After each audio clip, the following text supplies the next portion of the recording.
Debieron de formar un grupo melancólico. En el 532 después de Cristo, 7 hombres partieron de Atenas, llevando consigo poco más que obras de filosofía. Todos eran miembros de la que había sido la más famosa de las escuelas de filosofía de Grecia, la Academia. Los filósofos de la institución remontaban orgullosamente su historia en una línea ininterrumpida, una cadena de oro, como la llamaban, hasta el propio Platón, casi 1000 años antes.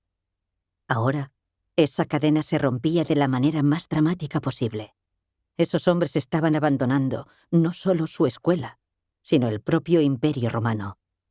Atenas, la ciudad que había contemplado el nacimiento de la filosofía occidental, ya no era un lugar para filósofos.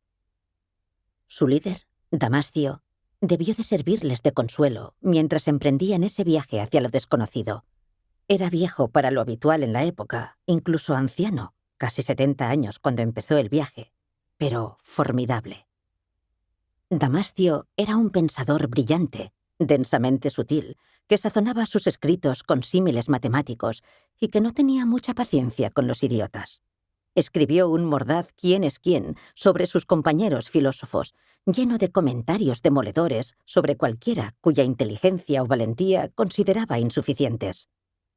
En la vida real podía ser tan desmesurado como en sus escritos. En una ocasión casi se ahogó en el río cuando, demasiado impaciente para esperar a que un barquero lo llevara, decidió cruzarlo a nado y por poco no lo arrastró la corriente. Las temeridades más importantes que realizó Damascio fueron en nombre de su amada filosofía. Para entonces, ya había dado refugio en su casa a un filósofo perseguido, se había embarcado en un peligroso viaje de 1500 kilómetros hacia lo desconocido y había corrido el riesgo de ser torturado y detenido. Ningún hombre, creía, debía hacer menos. Los hombres suelen concederle el nombre de la virtud a una vida de inactividad, escribió en una ocasión con desdén. Pero yo no estoy de acuerdo. Los sabios, aquellos que se sientan en su esquina y filosofan a fondo de una manera grandilocuente sobre la justicia y la moderación, se deshonran a sí mismos si son llamados a actuar. No era momento para que los filósofos fueran filosóficos. El tirano, como lo llamaban ellos, estaba al mando y tenía muchas costumbres inquietantes. En la época de Damascio, se entraba en las casas y se buscaban libros y objetos considerados inaceptables. Si se encontraba alguno, se confiscaba y se quemaba en triunfantes hogueras en las plazas de las ciudades. La discusión sobre cuestiones religiosas en público había pasado a considerarse una audacia maldita y estaba prohibida por ley. Cualquiera que hiciera sacrificios a los antiguos dioses podía, según esta, ser ejecutado. En todo el imperio se habían asaltado templos antiguos y hermosos, se habían arrancado sus tejados, fundido sus tesoros y destrozado sus estatuas. Para asegurarse de que las leyes se respetaban, el gobierno empezó a emplear espías, funcionarios e informantes para que le contaran qué pasaba en las calles, en los mercados y tras las puertas de los hogares.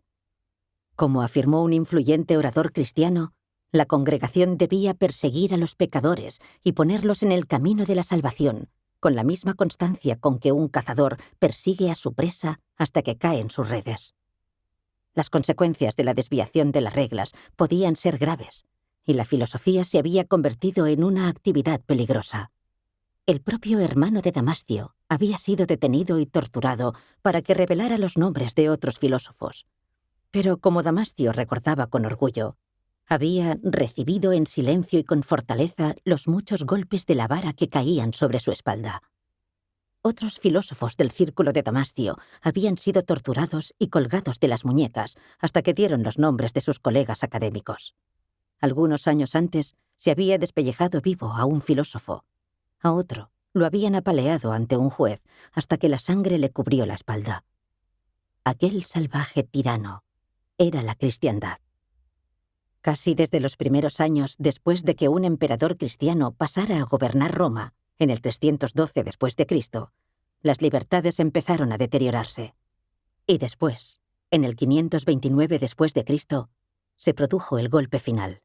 Se decretó que a todos aquellos que trabajaban bajo la locura del paganismo, en otras palabras, Damascio y sus colegas filósofos, ya no se les permitiría enseñar.